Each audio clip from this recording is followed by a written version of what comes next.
आश्रित रहती हैं। गोपियों में से श्रीमती राधा रानी कृष्ण को सर्वाधिक प्रिय है। उनका कुंड कृष्ण को उसी प्रकार अत्यधिक प्रिय है जिस तरह गोपियों में सब सर्वाधिक प्रिय या राधा रानी।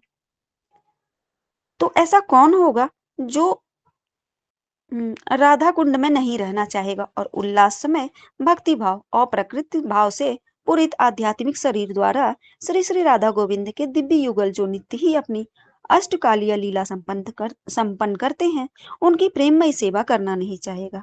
निसंदेह जो लोग राधा कुंड के तट पर भक्ति करते हैं वे ब्रह्मांड में सर्वाधिक भाग्यशाली व्यक्ति हैं। हरे कृष्ण प्रभु जी। हरे कृष्ण माता जी, बहुत बहुत धन्यवाद। हरे कृष्ण। तो आप सभी भक्तों का एक बार पुनः हार्दिक स्वागत है आज के संध्याकालीन भगवत गीता कार्यक्रम में। तो जो आज हमें अपना संग प्रदान करने हमारे मध्य में उपस्थित हैं वे हैं हिज ग्रेस विनोद बिहारी प्रभु जी। प्रभु जी परम पूज्य भक्ति आश्रम विश्व स्वामी महाराज जी के शिष्य हैं। प्रभु जी जबलपुर मध्य प्रदेश से बिलोंग करते हैं, बहुत ही सिंसियर डिवोटी हैं प्रभु जी। प्रभु जी ने प्रभु जी ने IT इंजीनियरिंग किया है और प्रभु जी को एकेडमिक्स में मध्य प्रदेश सरकार द्वारा भी सम्मानित किया गया है।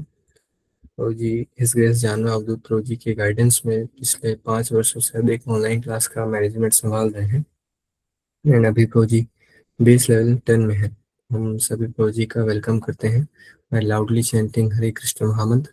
हरे कृष्ण हरे कृष्ण कृष्ण कृष्ण हरे हरे हरे राम हरे राम राम राम हरे हरे। आप सभी भक्तों से अनुरोध है कि जिन्हीं भक्तों के लिए संभव है वे प्लीज अपने कैमरास को ऑन कर सकते हैं। हरे कृष्ण। हरे कृष्णा। मेरा वॉइस क्लियर है प्रभु जी? यस प्रभु जी। ओम अज्ञानतिमिरान्धस्य ज्ञानाञ्जनशलाकया चक्षुरुन्मिलितं येन तस्मै श्रीगुरुवे नमः। श्रीचैतन्यमनोभीष्टं स्थापितं येन भूतले स्वयं रूप गदामह्यं ददाति स्वपदान्तिकं।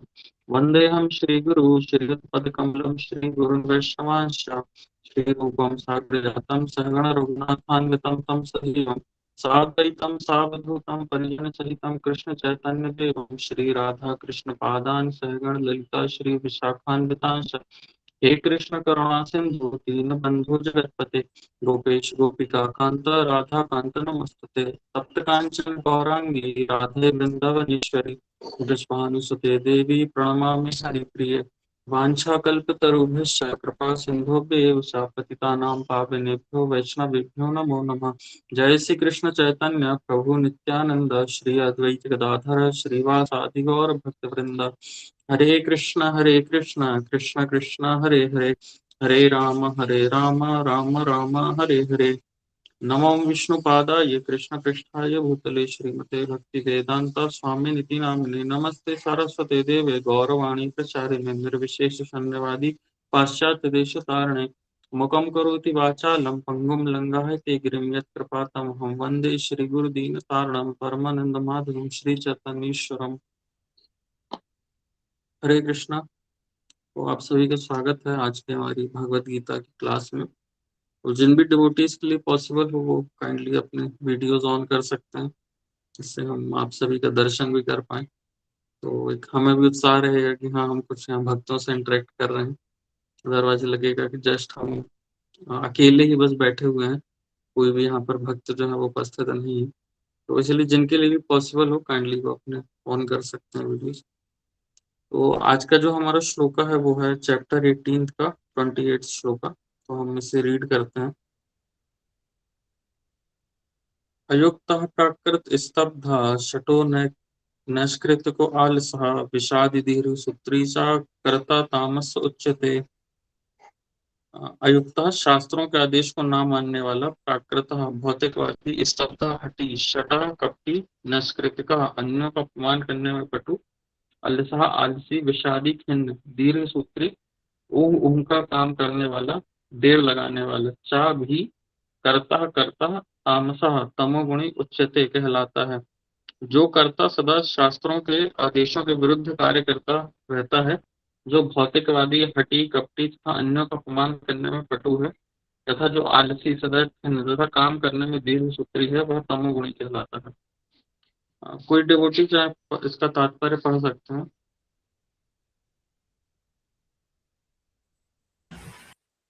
जी भाग्यश्री माता जी आप पढ़ सकते हैं। हरे कृष्ण। हरे कृष्ण प्रभु जी को प्रणाम। तात्पर्य जगत गुरु श्री प्रभुपाद जी द्वारा प्रभुपाद जी की जय। प्रभु जी ऊपर चला दीजिए।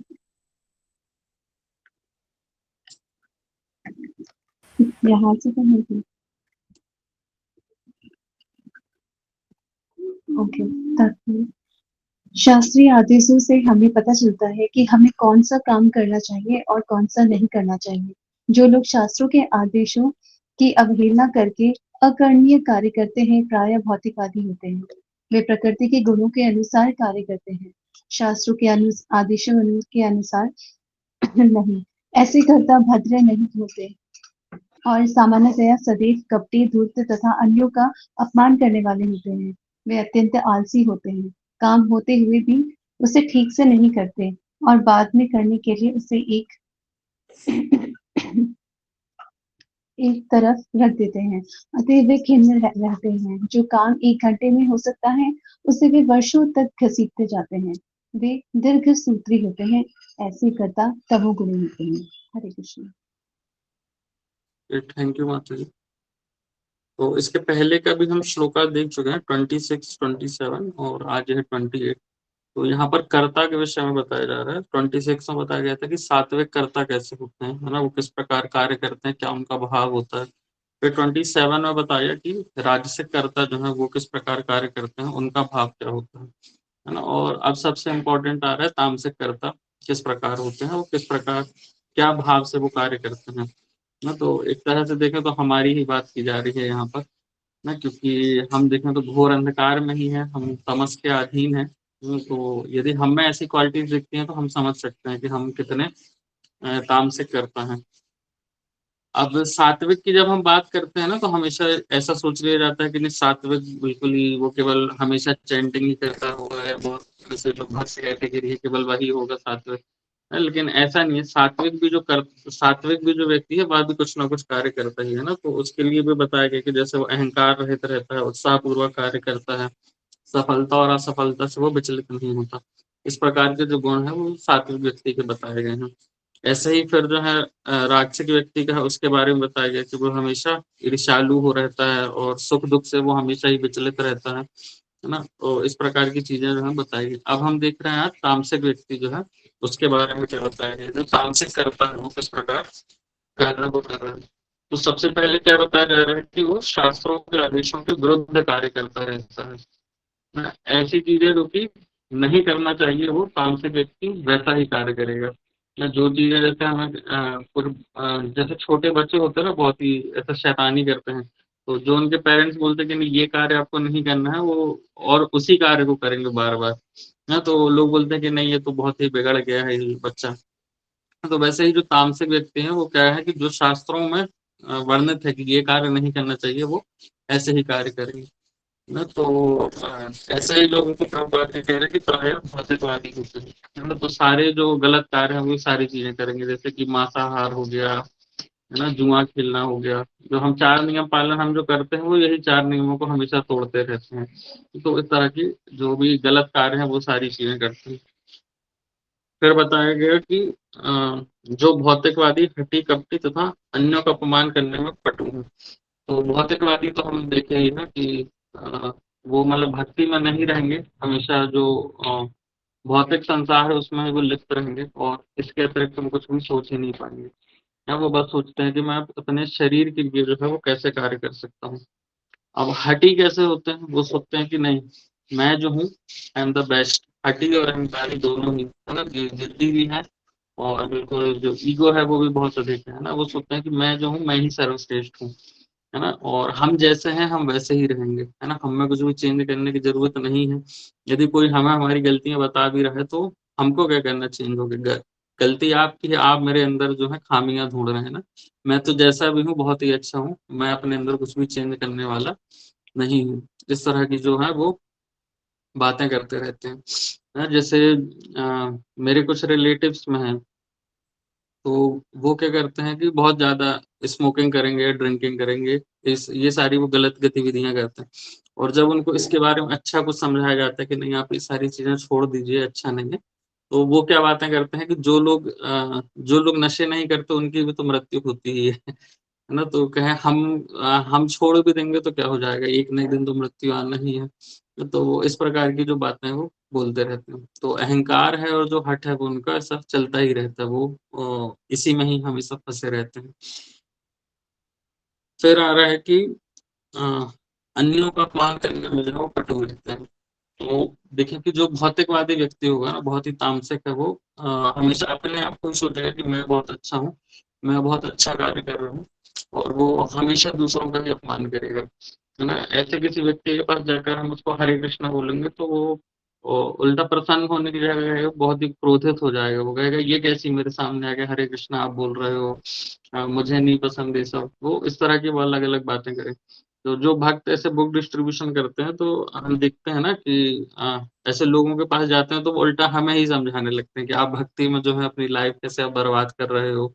ये अलग अलग तरह की चीजें जो वो बताने लगते हैं, है ना? क्या इतनी क्या जल्दी है, ये तो बुढ़ापे का काम है भक्ति करना, अभी से अपने और लगे हो इन सारी चीजों में।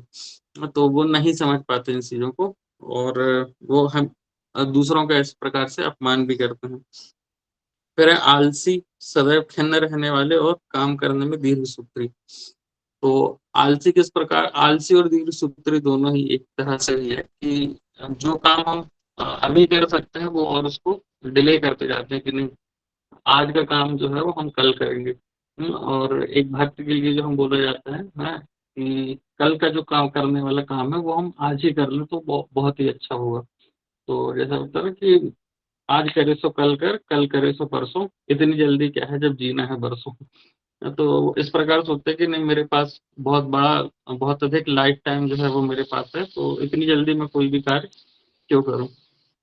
तो जैसे शिला गोपाल कृष्ण गोस्वामी महाराज जी बोलते हैं कि वह व्यक्ति सबसे बड़ा मूर्ख है जो यह सोचता है कि मेरे पास बहुत अधिक समय है, मेरी मृत्यु में अभी बहुत टाइम है, मैं कर लूंगा आराम से ना। और वो व्यक्ति बहुत अधिक बुद्धिमान है जो सोचता है कि मेरे पास समय बिल्कुल भी नहीं है। जैसे अब हम डिवोटीज की लाइफ में देखेंगे तो उनके पास टाइम कभी भी नहीं होता है ना? हम देखें कि कोई छोटा डिवोटी, मतलब कि कोई बिल्कुल नियोफाइट भी डिवोटी होगा तो उसके पास करने के लिए इतनी सारी चीजें रहती है, इतने सारे लेक्चर्स सुनने के लिए, इतनी सारी बुक्स पढ़ने के लिए, तो वो कभी भी फ्री नहीं रहता है ना, कभी भी तो उसके पास टाइम नहीं रहता। वो लगे कितनी जल्दी जल्दी मैं ये सारे ग्रंथों को पढ़ सकता हूँ, कितना मैं अधिक से अधिक भक्तों को संग कर सकता हूँ, तो इस छोटे से ही टाइम में मुझे कितनी सारी चीजें करना है। लेकिन जो भौतिकवादी व्यक्ति होता है वो जस्ट अपोजिट सोचता है, उसके पास जो कुछ करने के लिए कार्य है वो सोचता है कि नहीं, इसे और मैं थोड़ा सा डिले करता जाऊं, इसे मैं कल कर लूंगा, इसे परसों कर लूंगा, या इसे मैं थोड़े समय बाद कर लूंगा।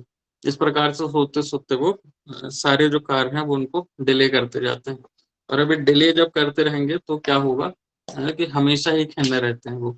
जब कोई कार्य नहीं होगा उनके समय पर तो उनको ऐसी परेशानियों का सामना करना ही पड़ेगा, और इस प्रकार से जो है वो कभी भी प्रसन्न नहीं रह पाएंगे। तो हम देखें कि ऐसा नहीं है कि ये गुण यदि किसी व्यक्ति में है ना, ऐसे बहुत सारे इसमें क्वालिटीज होंगे जो हमारे अंदर भी होंगी, है ना? मेरे अंदर भी है बहुत से इनमें से क्वालिटीज, है ना? लेकिन ऐसा नहीं है कि हमारे अंदर ये क्वालिटीज है तो हम बिल्कुल ऐसे हम तमोगुणी हैं कि हम कभी भक्त बन ही नहीं पाएंगे, है ना? हम इन सारी चीजों को में भी जो है, यदि हम भगवान की सेवा में हम अच्छे से लगते हैं, है ना, हम भगवान का जो नाम जप है वो हम बहुत ही सिंसियरली करते हैं, तो हम देखेंगे कि धीरे धीरे करके हम इन सारे गुणों को जो है छोड़ पाएंगे, और फिर हम तमोगुण से धीरे धीरे करके सतोगुण में और शुद्ध सतोगुण में आ जाएंगे, और हम जो है एक अच्छे भक्त बन पाएंगे।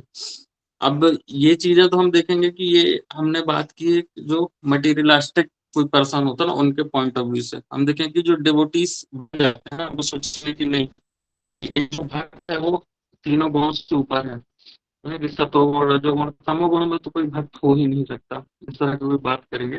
फिर हम डिवोटीज के पॉइंट ऑफ व्यू से देखें तो डिवोटीज में भी जो तमस है ना, उसका प्रभाव जो है वो देखने के लिए मिलता है ना? हम जैसे क्या करते हैं कि कोई भक्त होता है, वो सेवा उसे कुछ मिलने वाली है लेकिन सेवा की रिस्पॉन्सिबिलिटी जो है वो हमेशा थोड़ा थोड़ा करके उसे डिले करता रहता है ना?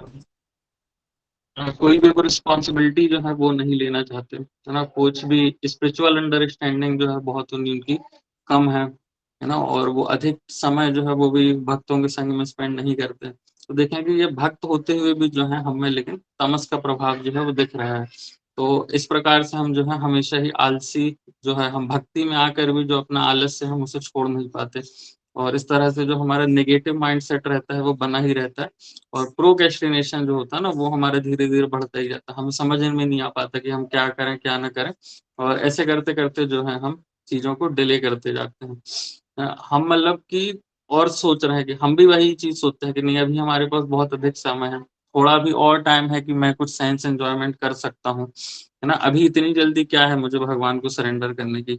भक्ति में तो आ गया हूँ, मैं थोड़ा बहुत नाम जप कर ही रहा हूँ, है ना? लेकिन कंप्लीट सरेंडर अभी क्या है, थोड़े टाइम बाद कर सकता हूँ मैं। और फिर इसके बाद हम क्या सोचते हैं कि नहीं, अब भगवान कृष्ण जो है वो आकर मेरी हेल्प करेंगे, है ना? हम कुछ नहीं करना चाह रहे हैं भगवान के लिए, लेकिन हम ये एक्सपेक्ट ज़रूर करते हैं कि नहीं, भगवान जो है वो मेरे लिए सब कुछ करें।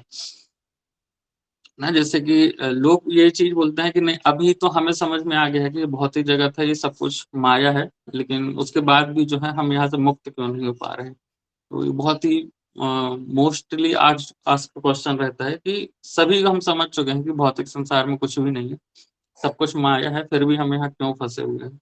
तो एक बहुत अच्छा एग्ज़ाम्पल क्या बताया जाता है कि जिस प्रकार से हम देखें कि कोई एक गेम, हम कोई फ़ोन पे कोई गेम खेलते हैं, तो वो गेम हमने एक बार खेल लिया, अब हमें पता चल गया कि नहीं, गेम में कुछ भी नहीं, रियल लाइफ़ से रिलेटेड कुछ भी नहीं है, जस्ट ऐज़ अ गेम ही है, फ़ोन पे ही चल रहा है, फ़ोन पे वो जो उसमें जो फेक करेंसी आती है, मतलब कि जो ऐसी करेंसी रहती है कि जो हमको केवल गेम में ही दिख रही है ना? रियल लाइफ़ में हमें कुछ भी अर्निंग नहीं हो रही, लेकिन हमें बार-बार लगता है कि नहीं, ये गेम मुझे बार-बार खेलना ही चाहिए। तो हमें पता है कि नहीं, वहाँ से हमको कुछ भी बेनिफिट नहीं मिल रहा है, लेकिन हम बार-बार इतना एडिक्ट हो जाते हैं कि हम उसमें ही फँसे रहते हैं। तो उसी प्रकार हमको पता तो है कि हम इस भौतिक जगत में हैं, माया है सब कुछ, लेकिन हम इतने एडिक्ट हो चुके हैं यहाँ पर भौतिक जगत में और अपनी सेंस ग्रेटिफिकेशन में कि हम नहीं छोड़ पा रहे हैं इन चीज़ों को, है ना? और माया देवी जो है वो बार-बार ही हमें फँसाती रहती है। हमारे बार-बार ऐसे एग्ज़ाम्स होते हैं और हम इन एग्ज़ाम्स में फेल हो जाते हैं।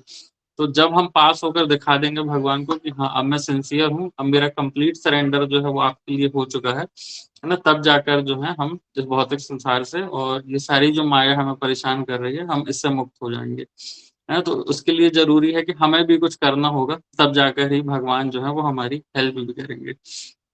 तो रियल प्रॉब्लम हमेशा हमारी क्या रहती है कि एक तो हम भगवान को भूले तो ऑलरेडी हुए हैं, ना कृष्ण वृषमति तो हमें है ही, और दूसरा सबसे बड़ा प्रॉब्लम क्या आ जाता है कि हम भगवान की कोई सेवा भी नहीं करना चाहते हैं, है ना? हम सोचते हैं कि नहीं, हम ऐसे ही बस हैं, थोड़ा अपना आलस्य दिखाते हुए हम गोलोक पहुँच जाएँगे।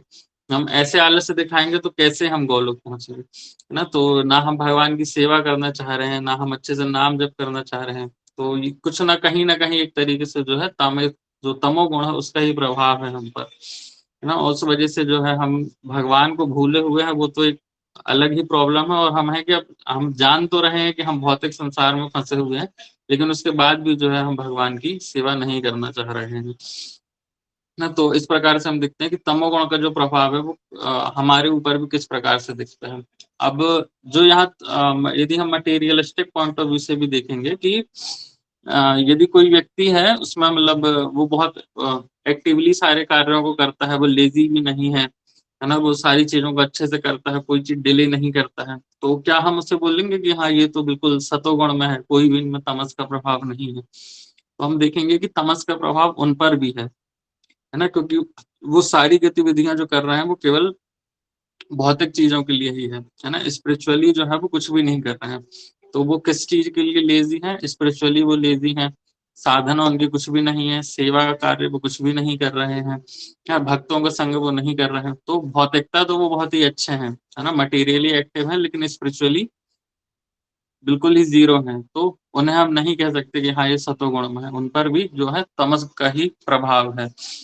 तो हम देखें कि इस प्रकार से हम तमस जो है वो कभी भी हमारा पीछा नहीं छोड़ता है ना, वो तमस हमारे पीछे पड़ा ही रहेगा। तो हमें छोड़ना पड़ेगा तमस को। कैसे हम छोड़ सकते हैं? भगवान के नामों का जप करके, है ना? अपनी साधना को जो है वो स्ट्रॉन्ग बना के। नाम जप करने में भी जो हम बहुत ही लेज़ीनेस दिखाते हैं, है ना? पहली चीज़ तो ये है कि हम सिंसियरली अपने राउंड्स करते नहीं हैं। मन वैसे ही हमारा यहाँ-वहाँ भटकता रहता है, और ऊपर से कुछ जो भक्त हैं वो क्या करते हैं कि अपना जपा जो है छोड़ देते हैं। ये इतना तो छोड़ते हैं कि सुबह की माला जो है वो हमने छोड़ दिया है कि इसको हम डे टाइम पर कर लेंगे, इवनिंग पर कर लेंगे, नाइट पर कर लेंगे। चलिए नाइट तक भी यदि कर ले रहे हैं तो कहीं न कहीं अच्छा ही है। लेकिन कुछ होता है कि कभी क्या है कि हमने आज की माला जो है वो भी छोड़ दी। हमने सोचा अभी आज की माला जो है वो भी हम कल करेंगे, है ना? कल अब कल आया, कल की माला तो ऑलरेडी जो पेंडिंग थी वो है ही। अब आज जो माला आ गई वो भी है, तो 16 से तो ज़्यादा ही हो गए। अब हम सोचने लगे कि नहीं अब इसको भी हम कल करेंगे। तो ये हमारा कल करेंगे वाला ही एटीट्यूड चलता रहता है और हमारी जो माला है वो और भी ज़्यादा, हमारा जपा है वो और भी ज़्यादा बिगड़ता जाता है। ऐसे ही हमारे पेंडिंग राउंड्स पहुँच जाते हैं कहाँ? कहीं 100, 200, 500 ऐसे ही हमारे राउंड्स खत्म हो जाते हैं। तो अब हम 16 माला करें कि हमारे जो 500 पेंडिंग राउंड्स हैं हम वो करें। तो इसीलिए पेंडिंग राउंड्स मतलब भूल जाइए कि पेंडिंग राउंड जैसा कोई चीज़ होता भी है। 16 माला है, हमको 16 माला करना ही है। एक्स्ट्रा राउंड्स हम ज़रूर कर सकते हैं, है ना? हम ये सोचें कि नहीं जो कल कल करेंगे वाला एटीट्यूड ना रखकर हमको रखना चाहिए कि नहीं, आज मेरे पास और अधिक समय है, मैं आज और ज़्यादा राउंड्स जो है मैं कर सकता हूँ। कल तो मैं दोबारा 16 माला फिर से कर ही लूँगा, लेकिन आज मेरी 16 हो गई हैं, मैं 4 माला और भी एक्स्ट्रा कर सकता हूँ। अभी मोस्टली हम सभी जो हैं यंग एज में ही हैं, है ना? ऐसा नहीं है कि बहुत अधिक हमारी एज हो गई है, 60-70 की एज तक हम सभी नहीं पहुँचे हैं, है ना? उस एज पर जब हम जाएँगे तो देखें कि हमारी इंद्रियाँ जो हैं बिल्कुल ही कार्य करना बंद कर देंगी। तब तो मतलब 4 माला, 8 माला करने में भी हमको बिल्कुल लगेगा कि रोना आएगा हमको, 4 और 10 माला करने में भी। 16 माला तो हम जैसे-तैसे कर पाएँगे तो ठीक ही है। तो हम सोचे कि उतना डिले हम क्यों करें, है ना? अभी हमारे पास अधिक समय है तो हम देखेंगे अभी हम जितना अधिक से अधिक नाम जप कर सकें, वो हमें प्रयास करना चाहिए। ऐसा ही जो कार्य है हम वो अपना जो सेवा रहती है, सेवा में भी करते हैं। हम रिस्पॉन्सिबिलिटी से हमेशा पीछे भागते हैं। कोई भी हमें सेवा देने के लिए आएगा, किसी हमारे सीनियर ने बोला, तो हम बहुत ही हम्बल बनने का ट्राई करते हैं ना, कहते हैं नहीं, नहीं मैं प्रभु जी, माता जी मैं तो बहुत ही पतित हूँ, मेरे से ये सेवा नहीं हो सकती, मैं रिस्पॉन्सिबिलिटी नहीं ले सकता, ये वाली सेवा छोड़ दो, कुछ दूसरी देना। जब दूसरी सेवा देने आए तो हम कहे नहीं अब ये भी नहीं, अब कोई तीसरी सेवा देना, ये भी नहीं। फिर जब तीसरी सेवा की देनी आई तो कहा ये भी मैं तो नहीं कर पाऊँगा, मैं बहुत पतित हूँ। है ना? और लेकिन जैसे ही आया कि अप्रसादम का लेने का टाइम आएगा, अप्रसादम लेंगे, तब हम बिल्कुल भी मना नहीं करते। है ना? तब हम क्या अपना वहाँ पर हम्बलनेस दिखाते हैं कि कहें कि मैंने आज आपको दिन भर बहुत सारी सेवा के लिए मना करा है, अब आप प्रसाद के लिए बोल रहे हो तो मैं इसको मना नहीं कर सकता, इसे मैं सबसे पहले ग्रहण करूँगा। है ना? तो इस प्रकार का जो स्वभाव है वो हम दिखाते हैं। तो ये भी हम देखें कि एक प्रकार का जो है हमारे अंदर तमोगुण ही है कि हम रिस्पॉन्सिबिलिटी नहीं ले रहे हैं, अपनी चीज़ों को हम डिले करते जा रहे हैं। तो सेवा के प्रति भी जो आलस्य है वो हमें नहीं दिखाना है। और बात आती है जबकि अपने आप में अहंकार है दिखाना या दूसरों की इंसल्ट करना, है ना? तो ये तो बहुत ही अधिक भरा होता है हमारे अंदर, ना हम डिवोटीज़ की कहीं न कहीं कंप्लेन ही करते रहते हैं कि ये प्रभु जी हैं, ये अच्छे से सेवा नहीं कर रहे हैं, या ये हैं, ये तो कुछ करते ही नहीं सेवा, दिन भर कहीं चैंटिंग ही करते रहेंगे या कुछ और करते रहेंगे। तो इस तरह का भी जो दोष दर्शन है वो करते रहते हैं। नहीं या हम सोचते हैं कि नहीं मुझे तो बहुत अच्छा आता है ना, लगेगा कि नहीं आज आज के जो स्पीकर हैं उन्होंने कुछ अच्छा नहीं बताया है, वो ये वाला पॉइंट मिस कर गए हैं, वो इससे अच्छा एग्जाम्पल दे सकते थे। सोचता है मुझे होना चाहिए था, व्यास आसन पर तो अब मैं बैठूंगा, मैं ज्यादा अच्छा बता देता हूँ। तो एक बात मैं हमेशा ही सभी से बोलता हूँ कि जब हम फर्स्ट टाइम कभी मंदिर जाते हैं तो हमारा भाव ये होता है कि यहाँ पर सभी लोग भक्त हैं, है ना? और जब हम 4 महीने मंदिर जा चुके होते हैं तब हमें क्या लगने लगता है कि नहीं, अब यहाँ पर केवल मैं ही एक भक्त बचा हूँ, बाकी सब तो ऐसे ही हैं। तो ये जो अहंकार वाली भावना है, उससे भी हमें बचकर रहना चाहिए। जैसे कि श्रील प्रभुपाद बोलते कि एक जो भक्त है उसको हमेशा अपने गुरु के सामने मूर्ख बने रहना चाहिए। है ना? अपने गुरु के सामने बहुत अधिक नहीं उसे करना चाहिए कि नहीं मुझे बहुत अधिक आता है, मैं अपने गुरु से भी ज़्यादा श्रेष्ठ बन चुका हूँ। तो वो जितना अधिक अपने गुरु के सामने मूर्ख बना रहेगा, उतना ही उसकी आध्यात्मिकता के लिए अच्छा होगा।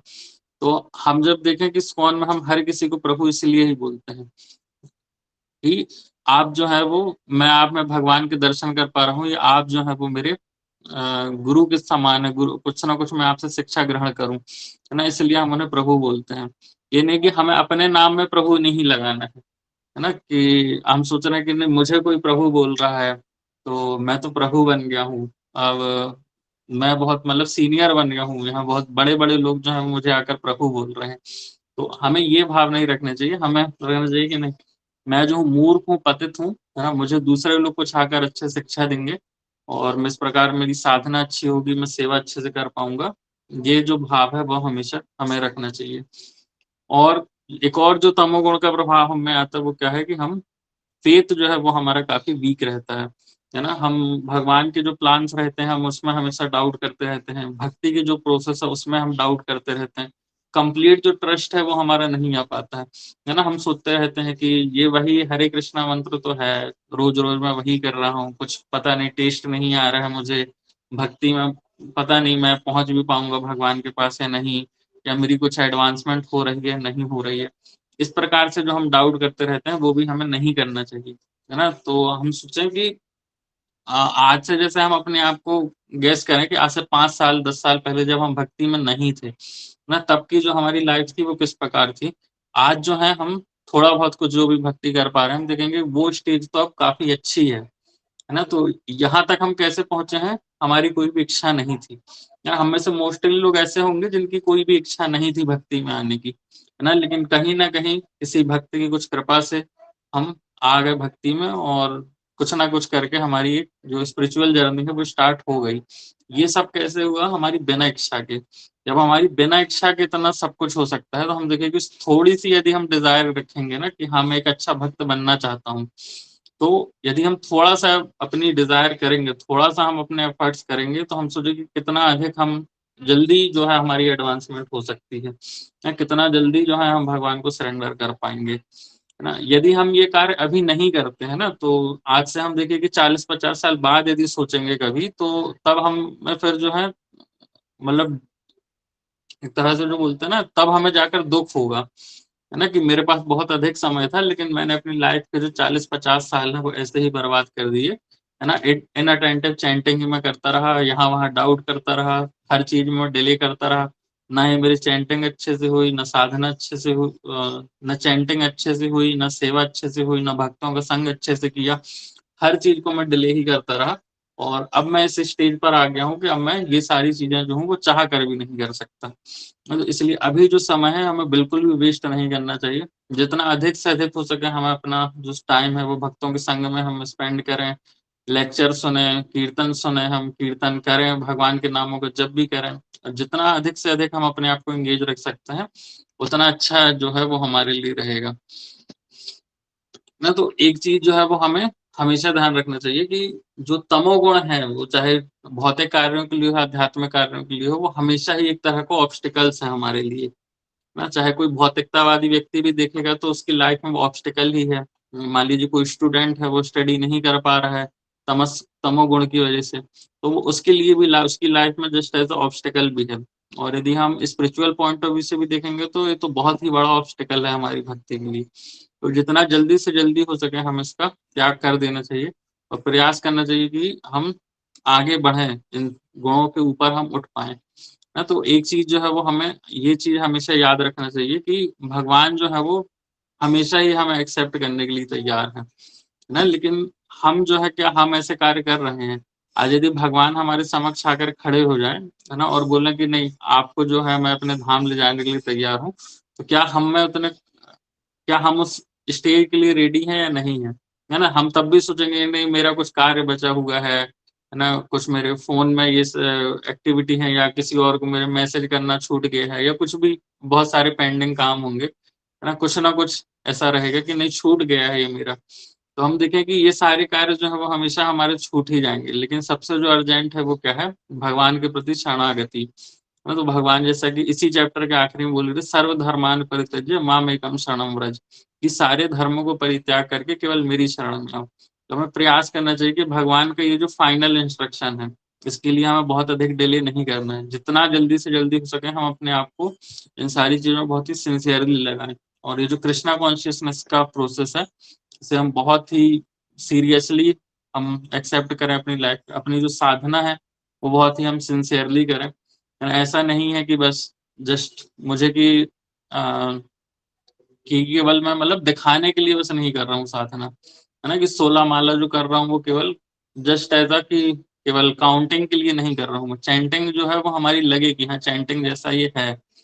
क्योंकि चैंटिंग जब हम बोलते हैं कि हम जब भी नाम जप करें तो हमें ये प्रयास करना चाहिए कि इस नाम जप से जो है वो भगवान प्रसन्न हो, है ना। और कभी हम देखें अपनी चैंटिंग को हम ऐसा कर सकते हैं कि अभी खुद ही हम जब चैंटिंग कर रहे हो तो अपना एक वीडियो रिकॉर्डिंग कर सकते हैं और उसके बाद हम उस रिकॉर्डिंग को देखें, तब देखकर हमें रियलाइज हो कि ये मैं ही चैंटिंग कर रहा हूँ, मैं किस प्रकार की चैंटिंग कर रहा हूँ, मैं ही इसे देखकर प्रसन्न नहीं हो पा रहा हूँ तो भगवान कैसे प्रसन्न होंगे, है ना। तो ये चीज हमें ट्राई करना चाहिए कि मेरे नाम जब से जो है एटलीस्ट इतना तो सिंसियर मेरे एफर्ट्स हो कि भगवान प्रसन्न हो जाए, ना। तो ऐसा जो कुछ प्रयास है हमें करना चाहिए और इस प्रकार हम तमोगुण को छोड़कर आगे बढ़ पाएंगे। तो यहाँ पर ही मैं विराम दूंगा। कुछ मुझसे त्रुटि हुई हो तो आप सभी क्षमा कीजिएगा। किन्हीं का कुछ प्रश्न हो या और कुछ पॉइंट शेयर करना चाहे कोई तो कर सकते हैं। हरे कृष्ण। हरे कृष्ण प्रभु जी, बहुत बहुत धन्यवाद। तो जिन भी भक्तों का कोई प्रश्न है वे अपने हैंड रेज कर सकते हैं। हरे कृष्ण।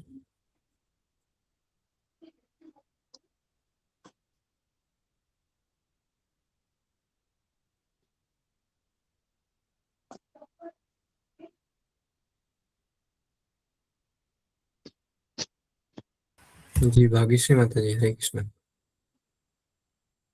हरे कृष्ण जी, प्रणाम। थैंक यू प्रभु जी। प्रभु जी, मेरे क्वेश्चन जैसे क्या हम जानने के लिए क्या मतलब ये बहुत एक वही है कि प्रभु जी बहुत जरूरी है कि शुद्ध शुद्धों में होना, क्योंकि मतलब अगर कोई तमोगुण में है और मतलब जैसे कोई भक्ति करने के लिए आया है और करने लगा है और स्टिल फिर भी ना चाहते हुए भी उसकी एक्टिविटीज तमोगुणी वाली चीजें हो जाती है, और बट वो कोशिश जो है भगवान नाम का हमेशा लेने का प्रयास करता है या कुछ इस तरीके से एंड मोमेंट में फिर एंड वाले को ही काउंट किया जाता है प्रभु जी कि जब उसने आखिरी सांस में अगर भगवान का नाम ले लिया तो भगवत धाम जाएगा, या उसके सारी एक्टिविटीज। जी माता जी, तो हम देखें कि यदि किसी के अंदर तमोगुण है लेकिन वो भी जो एफर्ट है वो काफी सिंसियरली कर रहे हैं भक्ति में आने के बाद भी, ना, कि इन सारी चीजों को जो है मैं छोड़ने का प्रयास कर रहा हूँ, है ना। जैसे कि मान लीजिए कोई तमोगुण में है, वो सुबह 9 बजे सोकर उठता है ना, लेकिन किन्हीं सीनियर ने उन्हें बोला कि नहीं आप आज से 9 बजे नहीं, आज से आप 6 बजे उठेंगे। तो एटलीस्ट वो प्रयास कर रहे हैं 6 बजे उठने का ना। सडन तो बिल्कुल ऐसा नहीं होगा कि नहीं हम आज 9 बजे उठ रहे हैं तो कल से हम 4 बजे उठने लगेंगे, लेकिन धीरे धीरे करके जो है वो एफर्ट्स करेंगे तो धीरे धीरे करके सारे जो एक भक्त वाली क्वालिटीज हैं वो उनके अंदर आ जाएंगी और फिर धीरे धीरे कर कर वो सुधर जाएंगे ना। तो इसमें मेन हमको समझने वाली चीजें हैं, जैसा कि बोला जाता है ना कि हम जो व्यक्ति सो रहा होगा एक्चुअल में हम उसे कुछ प्रयास करके उठाया जा सकता है, लेकिन एक व्यक्ति ऐसा होगा कि जो केवल सोने का नाटक कर रहा है ना, उसे हम कितना भी प्रयास कर ले वो नाटक ही करता रहेगा, वो कभी नहीं उठ पाएगा। तो हमारे जो एफर्ट्स होने चाहिए वो ऐसे कि हाँ हम एक भक्त बनने का प्रयास कर रहे हैं तो हम भक्त बन जाएंगे। लेकिन यदि हम भक्त बनने का केवल दिखावा कर रहे हैं, केवल हम नाटक ही कर रहे हैं कि नहीं नहीं मैं बोल बहुत अच्छा रहा हूँ लेकिन कर कुछ भी नहीं रहा हूँ, तो फिर जो है हम फंसे ही रहेंगे यहाँ, तो उसके फिर हम भक्त नहीं बन पाएंगे कभी भी। ओके, थैंक यू प्रभु जी। प्रभु जी, आपने सेवा के रिगार्डिंग बहुत अच्छे से बताया था। तो प्रभु जी, जैसे मान लेते हैं कोई व्यक्ति है जो बहुत अच्छे से सेवा, जब उसकी फिजिकली स्टेमिना थी और अच्छे उम्र में उसने बहुत अच्छे से हर एक चीज में सेवा करी है, और जब लाइक उस समय वो मटेरियल वर्ल्ड में था और उस तरीके से सेवा, बट स्पिरिचुअलिटी में वो कृष्ण भावना भावित नहीं था, बट स्टिल वो भगवान से कनेक्टेड या सेवा भाव वगैरह सब कुछ बहुत डीपली करता हो।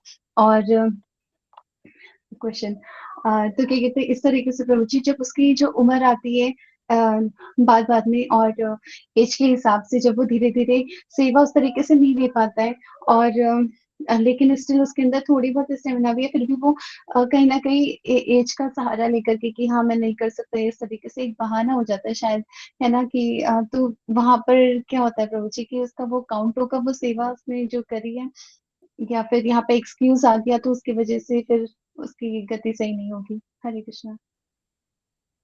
जी माता जी, तो इस पे हम देखें कि एक हम कुछ ऐसा पर्टिकुलर स्टैंडर्ड यहाँ पर नहीं रख सकते हैं, है ना। हर किसी की जो कैपेसिटी है वो अलग होती है।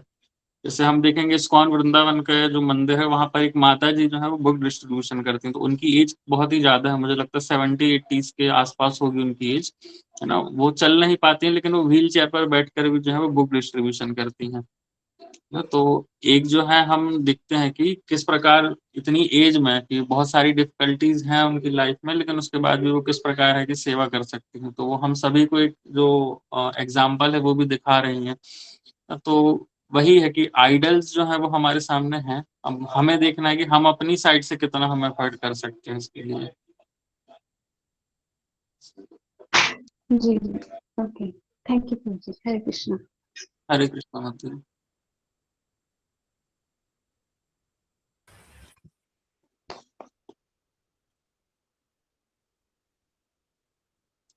हरे कृष्ण।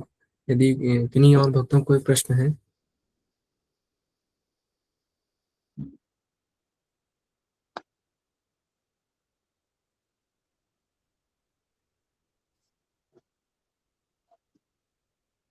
ओके, संभवतः प्रभु जी अन्य प्रश्न नहीं है, तो हम आज के सेशन को यहीं पर एंड कर सकते हैं।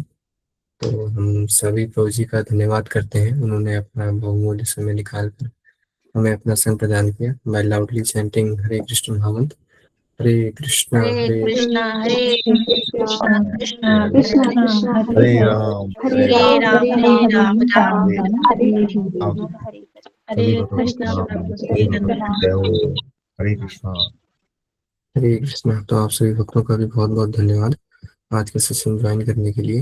एंड हमारा आपसे यही अनुरोध